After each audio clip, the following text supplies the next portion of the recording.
If you're searching for a meaningful spiritual experience, look no further than St. Anthony's Parish in Allston, Massachusetts. Join us at 43 Holton Street in between Soldiers Field Road and the Mass Pike. Immerse yourself in the complete St. Anthony's Parish encounter through our 10 o'clock a.m. chanted Mass. Whether you're a Catholic seeking a parish to call home or someone looking for spiritual guidance, our welcoming community is here for you.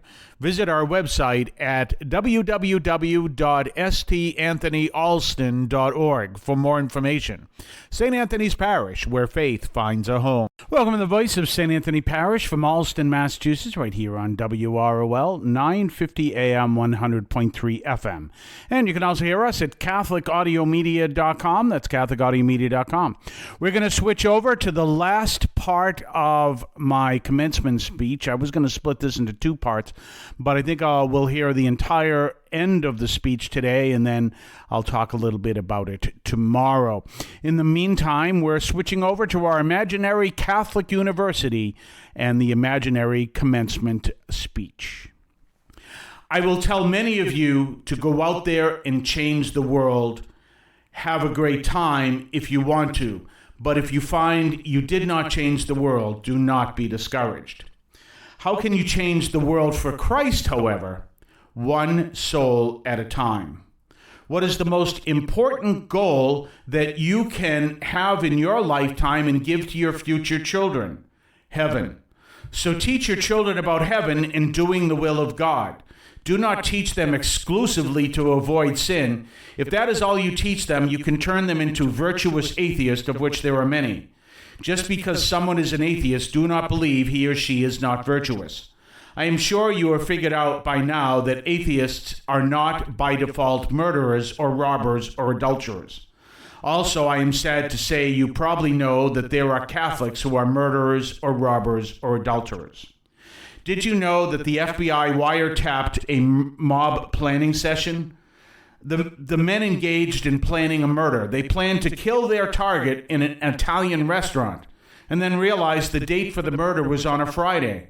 They had to have fish, not meat, so the spaghetti dinner with obviously meat sauce was not going to work out. My point. However, if you teach your children that the most important goal in their life is heaven, and if you help them, they can be focused on avoiding evil, more importantly, doing good and staying faithful to the sacraments, you will not change the world, but you will do great things for God, even if it's only on the micro level. Remember, Jesus changed the world, but only through the work of the Holy Spirit and the Father, and it took centuries. So do not expect to change the world, but you can change the lives of many, one soul at a time. I want to remind you that your goal is not to be good enough to get to heaven. Many people try hard to be good and virtuous so that they can show God how good they were. It does not work that way. Jesus taught us. He said we had to bear fruit. If you spend your time seeking to be good but not bearing fruit, you will show up at the judgment seat of God, hands hanging. No. Show up with many others who are there because of your desire not to change the world, but to change souls one at a time. I don't know what habits you learn here, but do not forget the habit of being people of prayer. St. Alphonsus Liguori, when asked who is going to heaven and who is going to hell, simply answered, those who pray are saved, and those who don't are damned. So be people of prayer. Please do not think your spouse prays for you. You have to build a Catholic marriage when that time comes by being people of prayer. Jesus explains that there are those who have the vocation to marriage and there are those who do not. He never says the vocation to marriage is the only vocation. Some people may be called to marriage or to ordained or religious life. There is another vocation we Catholics also believe in, and that is to be single. Not only is that an actual vocation, anthropologists teach us that every society needed their single, unmarried people to survive. I'm not referring to the religious and the ordained who take a vow of celibacy. I'm talking to those whom Jesus tells us either could not marry or chose not to marry. They have a vocation too. There may be many reasons for this. Every Catholic has a call to live a chaste life as defined by their state of life. God calls married people to live one form of chastity and single people to live another. For those of you who are not married, you have a call just as important as the married.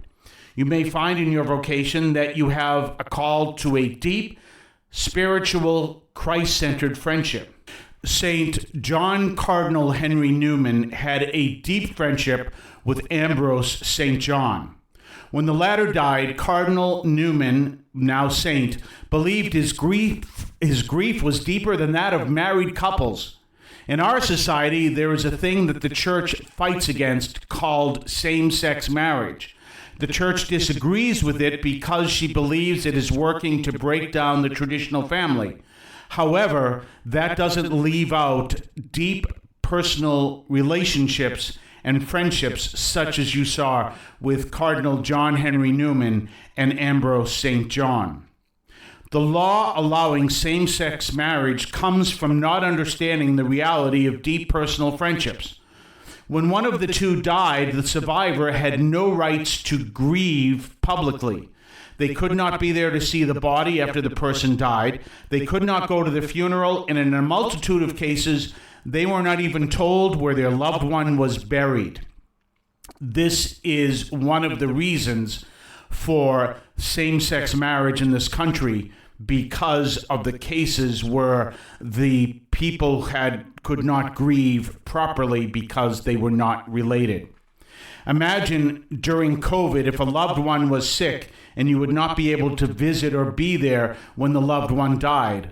That is a fate doled out to many people every day that the same-sex marriage clause dropped. The Pope is against same-sex marriage because it redefines marriage, but he believes in civil unions for the exact purpose I just explained. You may even know some people even here who find they are not attracted to the opposite sex. All the rules of Catholic life still apply. Remember, all Catholics have a calling to chastity. However, that does not mean that you are not allowed deep personal friendships in Christ. If you find that you do not have a vocation to marriage, and maybe one sign is that you are not attracted to the opposite sex, then you may find you have a vocation to a deep, deep personal spiritual friendship with another who is also centered on Christ and on prayer. If you find this to be your case, you would not be the first. When we are talking about other things as well, we want to keep in mind that all of this is about being a witness to the truth of Christ. Where I am a pastor, I'm surrounded by Harvard University, and MIT is just down the street. And so I compare quite often what we believe as people of faith, as Catholics, to what is taught in the local universities and the science departments. I always actually mention the physics department at Harvard University, because what we believe is just as true, is exactly what is taught in these departments, except these are spiritual truths. And we are witnesses to these truths. This is your role. And it doesn't matter who you are, by virtue of the fact that you have chosen to come to this Catholic university and to be graduated from it, you are chosen to be people who witness to this powerful truth, that Christ is alive, and all we believe is open to a deepening and greater understanding of truth that we cannot perceive in the material world, but we come to learn about exactly in the spiritual world. I will also tell you that life will be an adventure for you. Adventures at times can be difficult, scary, and fun. Embrace all of this. I will also warn you to avoid the most dangerous thing. Never walk down the most dangerous path at all. What is it? Living a life without prayer. If you do not pray for one day, consider that greatly unsafe. If you do not pray for more than one day, consider it alarming, and make sure you never make it 3 days, ever. Resolve then to never miss one day, ever. Out of all the things you can do in your life, not praying is the most dangerous. I have skydived, I was in the Navy, been robbed in 2 countries, not my own. I've had a death threat, hate mail. I will still tell you that the most dangerous thing I can do is neglect to pray. Never, never walk down that dangerous path. I will end my talk by congratulating you for all that you have done. I am inviting you to be people who not only pray, but dedicate your lives to spiritual reading. I will call you to stay faithful to the sacraments and to realize your degree is not an accomplishment, it is part of a calling. Yes, it is an accomplishment, but is part of a calling. Remember that. The Lord called you down a vocational path to live your faith, and every place your degree takes you, and the Lord leads you. Live that calling and know that it may lead you where you least expect. Remember that Jesus taught us the prime duty is love. If you are righteous and you do not love, St. Paul tells us you are a noisy gong or a clanging cymbal. What does that make people like that? Obnoxious. Do not be obnoxious. Be people of love. You cannot do this if you do not pray. Allow yourself to love in ways you never expected. Pray and be people of prayer. Remember, this is about prayer. If you pray for a luxury car, do not expect to receive it. If you pray for the Lord to help you with your deepest troubles, expect Him to answer. If you learn nothing else, learn to love first and be witnesses to God's love everywhere you go. I want to call your attention to Catholic TV, which offers great faith-filled, family-friendly programming 24 hours a day. You can find your cable channel at www.getcatholictv.com, and you can watch online on the free apps or check out the YouTube channel. Daily Mass, Rosaries, the Divine Mercy Chaplet, and the Our Lady of Perpetual Help Novena are all available online and on demand. Check out catholictv.com. If you're searching for a meaningful spiritual experience, look no further than St. Anthony's Parish in Allston, Massachusetts. Join us at 43 Holton Street in between Soldiers Field Road and the Mass Pike. Immerse yourself in the complete St. Anthony's Parish encounter through our 10 o'clock a.m. chanted Mass.